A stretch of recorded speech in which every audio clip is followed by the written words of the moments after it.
ഷുഗറുള്ള എല്ലാവരും ആദ്യം തന്നെ ചോറ് ഒഴിവാക്കും. ആ സമയം അതേപോലെ തന്നെ മാരകമായിട്ടുള്ളൊരു ഫുഡാണ് ഇഡലിയും ദോശയും. എന്നാൽ ഇഡലി ലോകത്തിലെ തന്നെ ആദ്യത്തെ 10 ഭക്ഷണങ്ങളിൽ ഒന്നാണ്.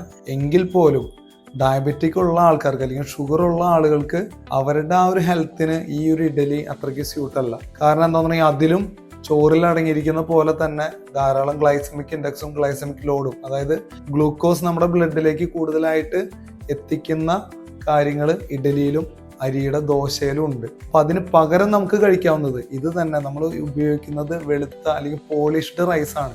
അത് മാറ്റി തവിടുള്ള അരിയുടെ ഇഡലിയോ തവിടുള്ള അരി കൊണ്ടുള്ള ദോശയോ നമുക്ക് യൂസ് ചെയ്യാം. മില്ലറ്റ്സ് യൂസ് ചെയ്യാം, റാഗി യൂസ് ചെയ്യാം, ഗോതമ്പ് യൂസ് ചെയ്യാം. ഇങ്ങനെയുള്ള ഭക്ഷണങ്ങൾ, അതായത് ഫൈബർ അടങ്ങിയ ഭക്ഷണങ്ങളാണ് അവരുടെ ഭക്ഷണക്രമത്തിൽ കാർബോഹൈഡ്രേറ്റിന്റെ സ്ഥാനത്ത് ഉൾപ്പെടുത്തേണ്ടത്. മാത്രമല്ല കാർബോഹൈഡ്രേറ്റിന്റെ അളവ് കുറച്ച് എക്സസൈസും കൂടി ഇൻക്ലൂഡ് ചെയ്താലാണ് അവർക്ക് ആ ഒരു ഷുഗറിനെ ഈസി ആയിട്ട് മാനേജ് ചെയ്യാൻ സാധിക്കുക.